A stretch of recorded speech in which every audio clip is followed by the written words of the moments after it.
Hello, in this video I want to show you how to insert a SIM card in Rabbit AI.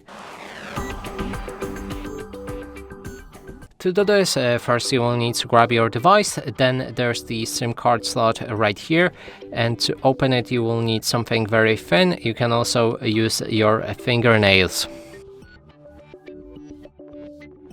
Now our slot is released and we can grab our SIM card, align it with the card. Make sure that it doesn't stick out from the tray and then insert it back to your device. Like this. And we just properly inserted a SIM card in our device. And that's it for this video. Hope you like it. Please consider subscribing to our channel, leave a like and a comment below.